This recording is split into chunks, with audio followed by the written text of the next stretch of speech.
a two-part season finale for The Bad Batch, a Star Wars The Clone Wars spin-off focused around abnormal clone troopers, there is a point where the clones find themselves in a lab both on their way in and out of Tipoca City, where the main characters Hunter, Wrecker, Tech, and Crosshair had their mutations enhanced. This is all pointed out by another main character, Omega, a young girl we learn is an unmodified clone of Jango Fett, just like the more familiar Boba Fett. These men, who have had this entire time been calling Omega a kid, learn that she is older than them, at least chronologically. While I was watching this, I found a disconnect in my head, not that this girl was a clone, but that Omega, and by extension Boba, from his earlier appearances in the Clone Wars, is representative of the true age of the clones. This means that for 3 years, the Republic had been defending the cause of freedom against legions of soulless machines churned out of a factory, with legions of child slaves churned out of a factory. What the shit, Star Wars? Okay, so a little background first for those who might not be familiar. The Clone Wars is first mentioned in a quick line in A New Hope where Luke asks Ben if he fought in the titular conflict. In early drafts of The Empire Strikes Back, George Lucas had decided the clones had been the enemy during the war and was set on making Lando Calrissian a clone, giving the main characters a reason not to trust him. But this idea never made it to print, but the idea that clones had existed in the Star Wars universe was still established. Clones made their ways into Legends content soon after through the Heir to the Empire series. But then the prequels become a thing, and this massive, galaxy-spanning and paradigm-shifting conflict needs to become a reality. So how does Lucas finally answer who the clones are? With lab-grown humans, enhanced and programmed for loyalty, aged at twice the rate of normal humans, meant to fight a war for a government their planet is not technically a part of. K. Just K. For the most part, this analysis went unnoticed at first. Temuera Morrison's delivery of their lines in the movie is fairly robotic, and we rarely see them interact with our main characters. This is echoed in the Genndy Tartakovsky short anthology series, where their dialogue and actions are equally stiff and inflexible. One could be forgiven for not thinking of these men as human, let alone enslaved child soldiers. A few counterexamples popped up here and there, but there is one piece of Star Wars literature that takes the reality of the clones and puts it front and center. Karen Travis's Republic Commando series. This 5-book series, which ran from 2004 to 2009, is based on a video game of the same name. The game heavily relied on input from military advisors and even brought Temuera Morrison back to voice the player character RC-1138, or Boss as he is known. The game is excellent and it has an authentically military feeling that really helps it stand out compared to other games of its time, which makes it only fitting they got Karen Travis to write the novel series. Travis spent time as part of the British Royal Navy Auxiliary Service as well as the Territorial Army as a reservist. She also performed duties as a defense correspondent, but in her own words, she does not compare herself to active duty military. But her experience still lends the work an authenticity that I often find lacking in Star Wars. But the military focus isn't the only thing that makes Republic Commando one of the best pieces of Star Wars media by my reckoning. It is her unapologetic and realistic view of life for the clones. They view themselves as men bred to die in a war in which they have no stake. Never have any of them been given a choice on whether they wanted to fight, and in fact, attempted desertion is met with execution. More horrifying is her presentation of the conditions the clones were raised in.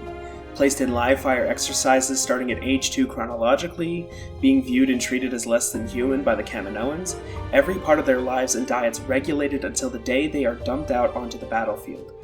Their threat of extermination for not meeting the specifications of the Kaminoans is extremely disturbing. At one point, it is mentioned that one group of clones did not come out with 20/20 vision, and all of them disappeared as soon as they were discovered. According to one clone, Kamino did not import meat for consumption, so the clones learned not to ask where the protein on their plates came from. The first group of clones, the Null Arcs, are another prime example of this. I believe these clones served as a template for the Bad Batch, but without the fancy powers. They are near superhuman with their bodies genetically designed for excellence, paired with photographic memories, upped aggression, and enhanced intelligence. They are introduced to Jango and a Mandalorian ally of his at the start of Book 2. The boys are age 2 and have already gone through live fire training and other military exercises. However, their refusal to obey orders means the Kaminoans deem them defective and are slated for extermination. It is only the intervention of Jango's ally, Mandalorian Sergeant Cal Skirata, that saves these clones. I could go on and on about the treatment of the clones in the Republic Commando series, but as of 2008, it was deemed Legends content by George Lucas, meaning not part of the greater Star Wars canon. This was immensely frustrating to teenage me, who had spent years accumulating books only to have it basically reduced to fanfiction. But when the movie Star Wars The Clone Wars, real original title, Dave. I'm sorry, please don't hate me. I love you. Hat. Yay. That's what I meant. Released on August 10, 2008, I was giddy to see what the future of Star Wars held. Now, the movie does have some rough spots, but it ended up laying the foundation for some of the best characters in all Star Wars media. No, not Ahsoka. Well, I mean, she is amazing, but that's not who I meant. Yes, the clones. Now voiced by the incredibly talented D. Bradley Baker, we have Commander Cody, Captain Rex, and a lot of dead bodies. Yikes. Yeah, that first movie is not kind to the clones. They mostly serve as cannon fodder to be mowed down by the massive numbers of droids, sometimes being incredible badasses and other times giant morons. Why did you punch the droid?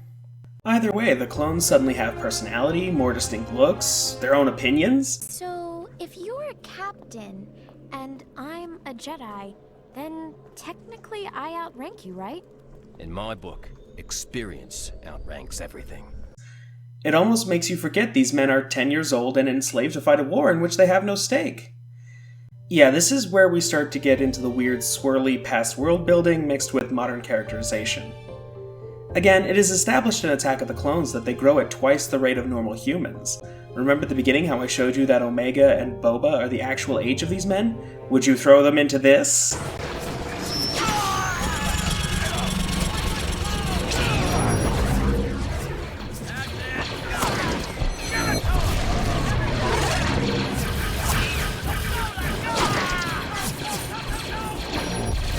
No, young me probably would think that would be pretty cool. But now, after spending some time in the military myself and learning a bit more about the creativity of humans to reduce each other to fine red mist, I wouldn't wish that on anyone, let alone 10-year-olds. Add to that they are bought and paid for, and I doubt the Kaminoans, even in this new canon, are into the idea of conscientious objectors.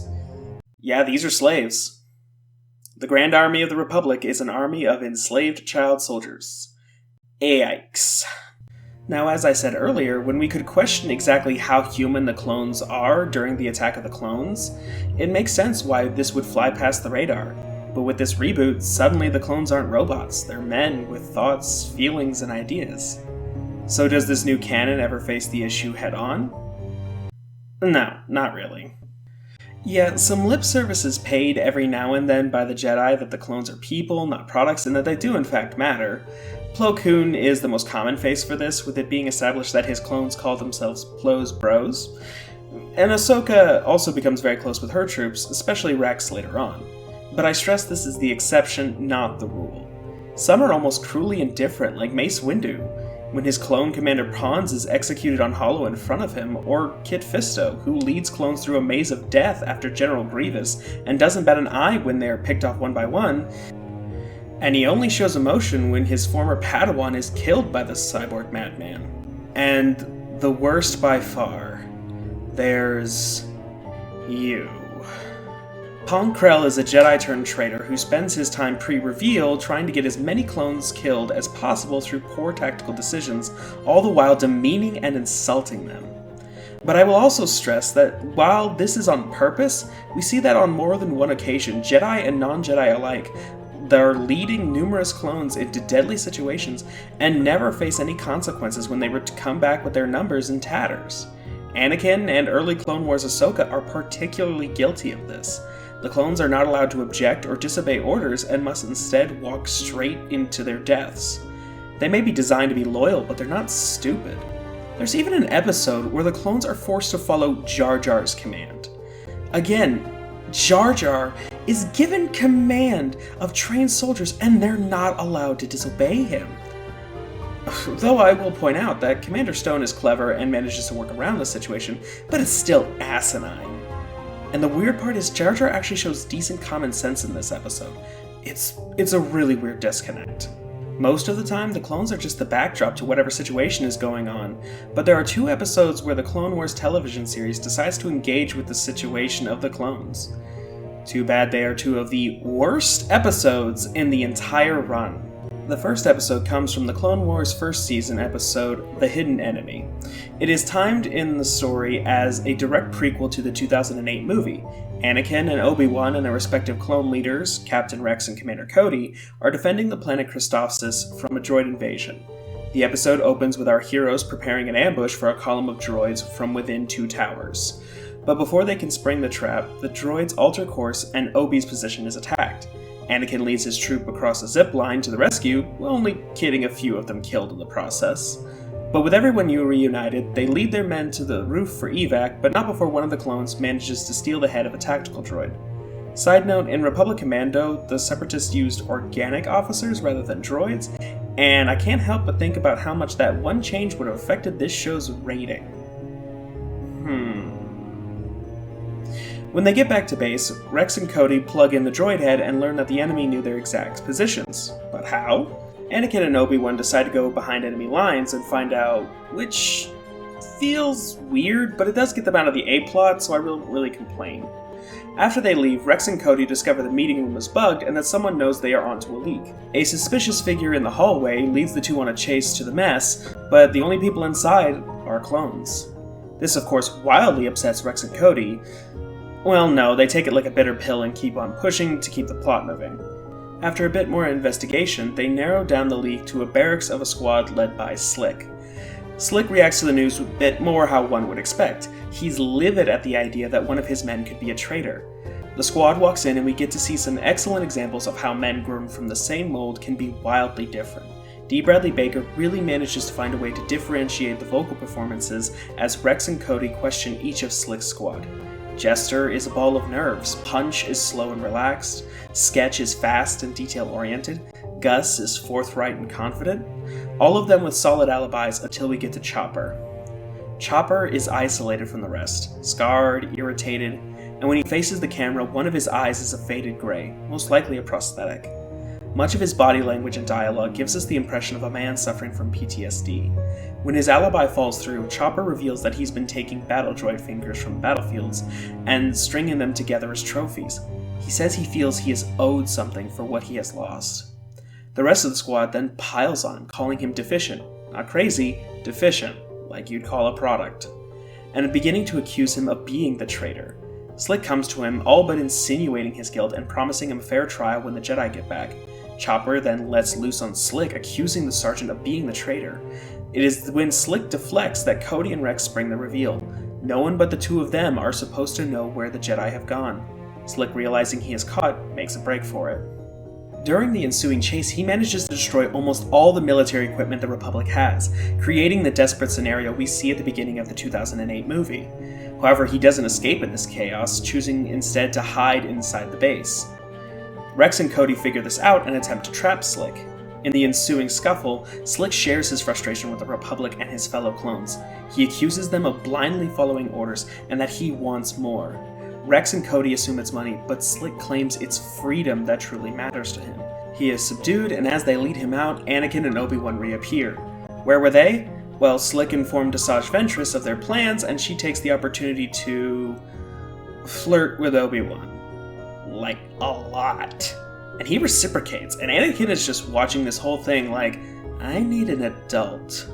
Anyway, they show back up here at the end just so Anakin can deliver his line in the most cheesy manner possible. You couldn't be a greater disappointment. How could you do this to your brothers? Only a Jedi would ask that. It's the Jedi who keep my brothers enslaved. We do your bidding. We serve at your whim. I just wanted something more. And all you had to do to get it was put the rest of us all at risk. I love my brothers. You're too blind to see it. But I was striking a blow for all clones. If you loved your brothers, you wouldn't have put them at risk. You betrayed every one of us. Take him to lockup. And then they lead him off screen and the episode is over. What fucking in fucking you absolute fucking nobblers. Here's the thing. No one says that Slick is wrong. They only condemn him putting his brothers at risk, which, fair. But Slick is right on all counts here. He is forced to blindly follow orders in a war in which he has never been asked to volunteer. Half his lifespan is taken away, and the rest is spent being thrown into a meat grinder as a piece of property. And the worst part is, no one refutes him. He states his exact case and that the clones are mistreated, but no evidence is presented to the contrary. The episode makes him the villain of the episode, gives him a reasonable motivation, and then has him take the most contrary course of action to that motivation. Anakin, you were a slave for 9 years. How does this not hit home for you? I do hate this episode, not because it's all bad though, but because there's so much good here. Like I said, all of the clones with speaking lines get a chance to distinguish themselves, and care is put into their appearances to show the little ways they can stand out. Chopper is a beautiful example of exactly who Slick is claiming to represent. He has been injured. He's clearly lost something along the way that matters to him. And yet Slick instead throws him under the bus at the first chance, and all of his actions harm the clones. The Jedi are used for comedy and action that just do not fit the tone being presented, and once our antagonist reveals his motivations, they are not questioned, and he is instead silenced and let off screen. The clones' rights are placed front and center, and rather than deal with them, the show leads it off screen and leaves it never to be seen again. Well, not entirely. This leads me to the second episode I want to talk about, Season 2's The Deserter. For the sake of time, I won't go into as much detail on the plot of this one. Captain Rex is part of an effort to track down General Grievous, cyborg leader of the Separatists on Seleucami. This is a continuation of a previous episode where we saw the Jedi force him to crash land on the planet, and the B-plot of this episode revolves around them trying to capture the general. During the chase, Rex is severely injured, and his squad leaves him in the care of a local Twi'lek farmer named Sue Laquen and her children. It is later revealed that Sue's husband is a clone. Audible gasp! Cut, as he calls himself, shares that he is the only survivor of a down transport from early on in the war. After being shot down, the droids came and executed every survivor they could find. Yikes on bikes! Cut managed to survive, and rather than return to the Republic, he deserts, gets married, and helps raise his 2 adopted children. Either way, Rex is peeved about this, accusing Cut of abandoning his oath and duty. But like Rex, were you given a chance to refuse that oath? Cut responds that he is exercising his freedom to choose, a choice not to kill for a living. Right away, the episode tells us that we are going to be talking about the clones and their freedom of choice. During dinner, Rex and Cut have a debate on the subject that goes as follows. Yes, well, you and I may be clones, but we're still individuals. You have a name rather than a number, Captain. Why is that? Perhaps our leaders feel it's a more efficient way of distinguishing us. More efficient than a number? I doubt the Kaminoans think that way. Still, a name has to make you feel unique. Especially in an army where everyone looks like you and talks like you. Actually, I've never really thought about it. Yes, you have.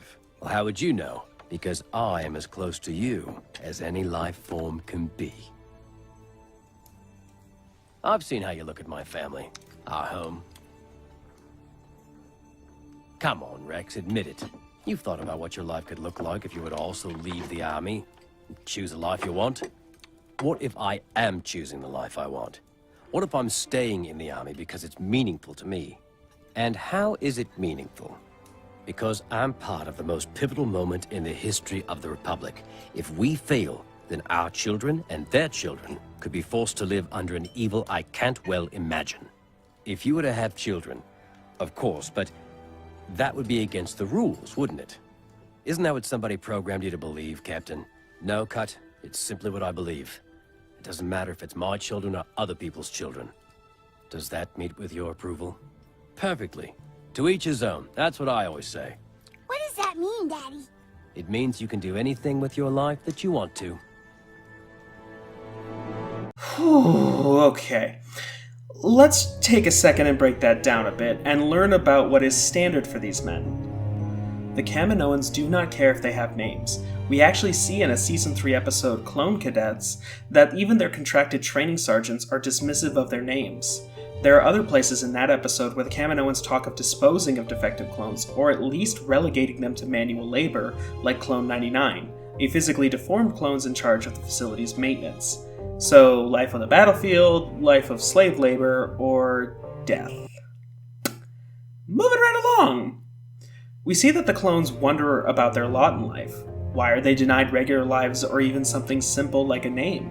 They are not satisfied as we are led to believe. But we can assume that many like Rex will choose to hide behind the propaganda and programming that they are fed. They choose this perhaps to make life bearable. This is a major point in the Republic Commando books. The clones constantly question what their life would be like if they had just not been born clones. They seek to seize control of their lives in whatever small ways they can, eating non-barracks food, meeting girls, acquiring non-standard kit, little acts of rebellion to assert their power over lives dictated for them. Another major point we learn in this conversation between Rex and Cut is that the clones are forbidden from having children. So these men, these boys, are denied even their reproductive rights, unable to leave behind loved ones to mourn them when they inevitably die from either battle or their advanced aging. That's bad. Dave. Why, Dave? Again, Republic Commando confronts this. One commando falls in love with his Jedi general, Attain Ter McCann, and the two form a relationship that eventually results in a child, which becomes a massive point of contention. Neither comes from a world that supports their rights to children, and as such their son is forced to be raised away from them for much of the time, for the fear that he will become abducted as cloning material by the Kaminoans, or snatched up to be trained as a Jedi. Darman the Commando is even denied knowledge his son exists for over a year due to the danger it could put him in. But in the Clone Wars, this is a line that is brushed over and not explored. There's another exchange in this episode that I feel deserves attention. Good move. Very good move. So what was it? What made me decide to leave the Corps? Shortly after the Battle of Geonosis, our troop transport got caught between two separatist gunships. They fired on us with everything they had. We crashed. Most of us were either dead or severely injured. So when they started working their way through the wounded, killing us off, I knew there was no hope. I ran. It still haunts me. I'm sorry. It's the day I felt my life didn't have any meaning. Everyone I cared about, my team, was gone. I was just another expendable clone, waiting for my turn to be slaughtered in a war that made no sense to me. Can you understand that, Rex? I've been in countless battles and lost many brothers. They were my family, my home.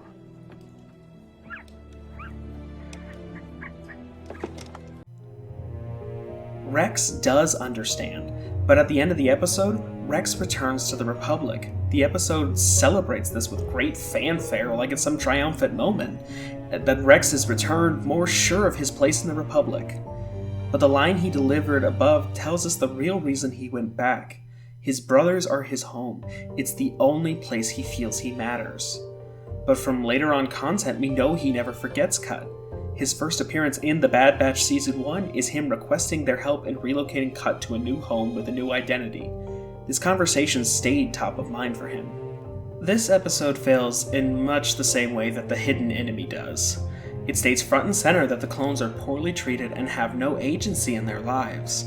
To seek anything for themselves is desertion, and they should and would be punished for it. But in the end, nothing really changes, and the show fails to make a clear argument.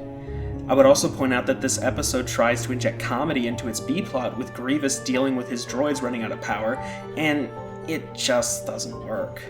Part of me wonders how this episode would have gone if it was Anakin or Obi-Wan who encountered Cut instead. Would it have changed their minds? Would they have done something differently from then on? There are many times where the harsh reality of clone life comes front and center. Nihilistic comments about how expendable they are, how they are bred only to die. The clones are also subjected to the worst deaths on screen. Eaten, burned, crushed, blown up, electrocuted, possessed. The show gets extremely brutal at times with their deaths. The entire Umbara arc in Season 4 is full of this, as well as the aforementioned themes of nihilism. One of the most dark lines to me is in the 3rd season episode Clone Cadets, which I have already mentioned. So I says to her, baby, you and me could really... You never even met a girl. This line is played for comedy, but it says so much about this isolated bubble that these men are forced into. Many clones spent 10 years training only to die in their first battle at Geonosis. It's heartbreaking to think about. So why does Clone Wars take such pains to humanize them if their story is so inhumane? Well, honestly, it doesn't really feel like the writers are always on the same page or realize the implications of what they create. The worst culprits of this are Anakin and Padme. As I mentioned before, Anakin was a slave for 9 years, and he has an entire arc in the Clone Wars confronting a slaving empire, and yet the idea that the men under his command are slaves never phases him. He's called out many times for being too attached to his men, but this basic fact eludes him? That and his recklessness, his lack of concern at his high casualty numbers at times feels almost cruel. And then there's Padme. At times she's clever, badass, passionate, a great character who is fun to watch. As a senator for the Galactic Republic, she is able to bring many of the political and ethical ideas of the Clone Wars to bear, such as the dangers of corruption in the 3rd season episode, Corruption. Clever title again, Dave! But then there are just as many instances where she is a naive mouthpiece for empty platitudes about peace and democracy. In the 1st season episode Mystery of a Thousand Moons, she, Ahsoka, Rex, and many clones have been exposed to a plague and are fighting to keep the bunker they are in sealed until a cure can be found. As Rex is covering up the bodies of the men who have died, Padme calls their death a waste, to which Rex responds with the raw line, "With all due respect, ma'am, it's what these boys were born to do." Padme's response? "We can only hope that their sacrifice brings us closer to peace." What kind of bullshit platitude is that to the man who just told you that his whole purpose in life is to die? The worst case of this comes in Season 2's Senate murders. Padme is attempting to block the creation of more clones, but not because it's unethical, but because further militarization would prolong the war. She never even refers to them as people, only clones the entire time. Padme has so many good episodes, but none of them see her playing opposite to clones. The Clone Wars has a lot of really high highs. So much good came out of it, and I love the show to death. But this issue sits in the back of my mind every time I turn it on. Neither of these episodes even brings up the issue of advanced aging or how the clones are really only 10 to 13 years old during the events of the show. Again, these issues have been addressed in a previous piece of Star Wars content. The 2nd season of The Bad Batch premieres in January 2023, and I really hope that they address some of the points they've already made in earlier episodes while actually taking a stand on them. I think the 1st season missed a lot of opportunities to deal with this, especially in the clones dealing with the aftermath of having their bodily autonomy violated further by the inhibitor chips. If you don't already know, the inhibitor chip is a reboot edition and a great one in my mind. Before this, Order 66 was framed as an order the clones merely fulfilled out of duty or even a sense of betrayal at being used by the Jedi. Now the canonical reason is the clones are all implanted with biochips that force them to carry out the executions of the Jedi. It makes the clones victims in Order 66 rather than semi-willing participants. It is the perfect setup to dive deeper into the psyche of the clones as victims of the Republic, the Jedi, and the Sith, and how they navigate the galaxy as they are slowly replaced by stormtroopers and cast off like many veterans in our modern times. I don't know if Star Wars will ever truly confront this, especially now that it's in the hands of our overlord Darth Disney, but I may be wrong. The recent Tales of the Jedi miniseries was willing to show Dooku as sympathetic and justified in being angry with the Jedi, so maybe there is hope.